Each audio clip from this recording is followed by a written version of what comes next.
I'm doing great, and I hope you are too.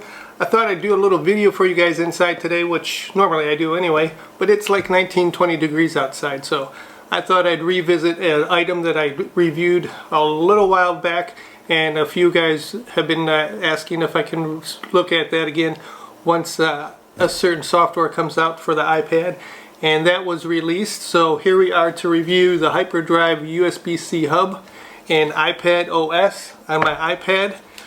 When I first got it, I was getting some good results as far as the files that I could read off the hub and everything. And the other ports work fine too, as far as the earphone and the HDMI port on the top. But it didn't really bring the full capacity that you could get out of this thing until Apple updated its iPad to use iPadOS. So now we're going to plug this guy in, give you a little test run of what this guy can do now compared to what it was doing before. So let me just plug it in, bring up my screen here. So I'm going to go ahead and open up the Files app on my iPad, and as you can see, I got iCloud Drive on my iPad, Google Drive, and also recently deleted, and a bunch of files and stuff on the screen. I got a few selections here. I got a USB drive here, I got a micro SD card, got a regular SD card, and I also have another USB flash drive that is a USB-C. So let me go ahead and plug this guy in on the side here. See, let him jump up and show up on the screen here. So there we have, we got no name. As you can see, there's lots of files and stuff on that one. Got my folder with my pictures in it, everything else in there. Let me go ahead and add this regular USB. It's down into this port. And there you have our Lexar. He's showing up pretty good. He's gonna swap over to there. I got some novel stuff here, EPUBs that I read and stuff on my Kindle. Got some sketchbook drawings, got a README app, and then let's go ahead and do a SD card here. I just got to go right in the center there and give him a second, and there he is, the EOS Digital. This is also the card I use for a Magic Lantern on my 6D camera, so it does have that file on there. Got the DCIM, so it's got the files. There's an old video that I did, and now we have the micro SD. Now I noticed when I do the SD and the micro SD, they cannot be in there together. So I'm going to go ahead and pull out the SD card. You'll see that he disappears from the file there. And look over the side here and click the micro SD card in. Give it a second. He comes up as untitled. Got the DCIM, miscellaneous, got an Android folder also there. So there we have the no name drive that I got in there. That should be the top one that I got going.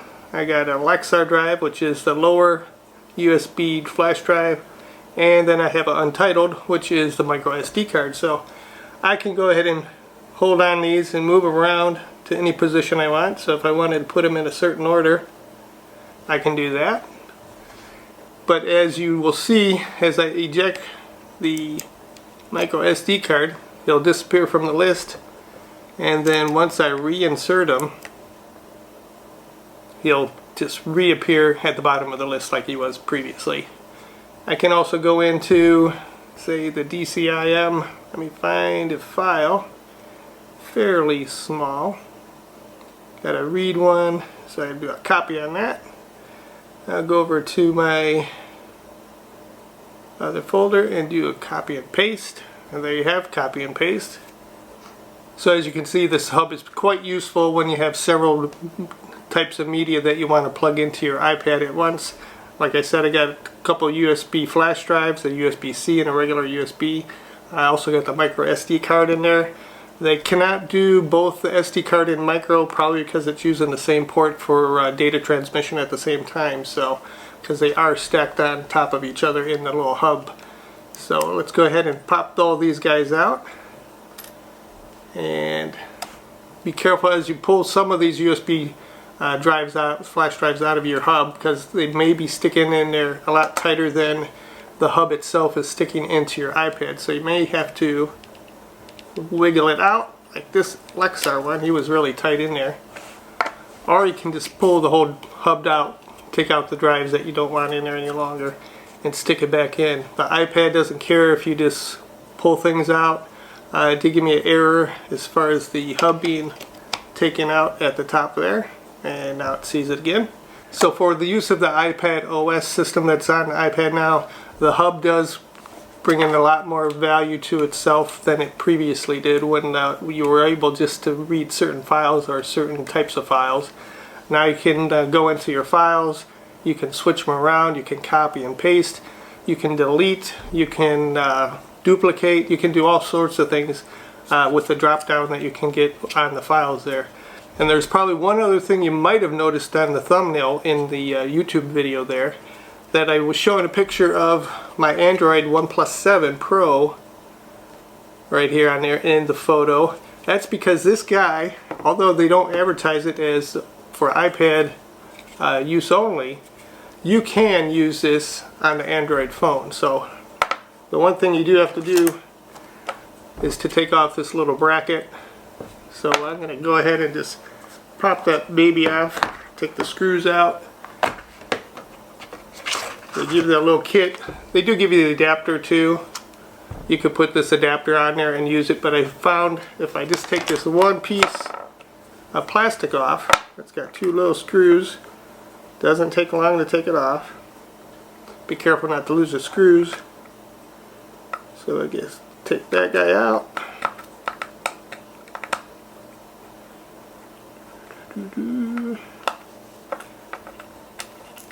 Lift that off there. So now you have the USB hub, USB C Hub by HyperDrive. It's all nice and clear off there. I'm going to go ahead and get into my phone. Gonna find the file manager. So we got file manager up. We're going to go ahead and just stick this in the bottom. It will fit with the case still on there. I do have a clear case on the phone. If you don't have a case, obviously it will fit even snugger. Or if you have a thicker case, you would probably have to use the little adapter that comes with it. Let's go ahead and put in the micro SD card here. Clicks into place. At the bottom you'll see you got storage. So you go over to the storage areas. And as you can see at the top, it's got the untitled. Go into DCIM. I don't have any files there. Go into miscellaneous. There's a text version in there. Let's go ahead and put another guy in. I know this guy has some files on it, so I'll go ahead and put him on. Go back to the storage. Let's see if he'll pull up that second one. So there, now you got all three drives. You got the internal storage. You got the untitled, which should be the micro SD card. And if I go back to, and then you got the SanDisk drive there. Let me go into images and open with just once. And there you go. You got the photos that you can go scrolling through. Go back to the drive. Pop out that little SD card. Now it is a little tricky, finicky. As you see, I switched over to the little cable. My case is just slightly too thick for this guy, so it did fall out, and I lost the connection for that. So this is a much more secure connection. Like I said, if you have a flatter bottom or thinner case or no case at all, obviously you wouldn't have to use the extension cable here. Let me go ahead and put this SD card in. See how that guy pops up. Go into storage. So you got the EOS digital. They're all showing up on the screen there. Back to storage. Got the SD card. So there you go as far as using the HyperDrive USB C Hub that's made for the iPad on your Android phone. So I'll just go ahead and disconnect that. Take off this little bracket. It was attached kind of precariously, so you probably want to make sure that you do have a good connection when you connect your hub to either of the devices, so you don't lose any of your data in transmission between the two or as you're browsing through it. So that's all I wanted to do today, guys, for you, is bring you a little update on the HyperDrive USB C Hub. that works for the iPad now that the iPadOS has arrived on it. It's been out since late last fall. I run the betas, so I get all the updates, and I haven't had any problems using the hub with the iPad. And the soon discovery that I can use it on my Android phone also is a nice one. When they update the iPhone to have a USB-C port on the bottom instead of a lightning port, it'll become a valuable device for that item too. So, hope you enjoyed this. Don't forget to like and subscribe below, and I will see you next time. Have a good one.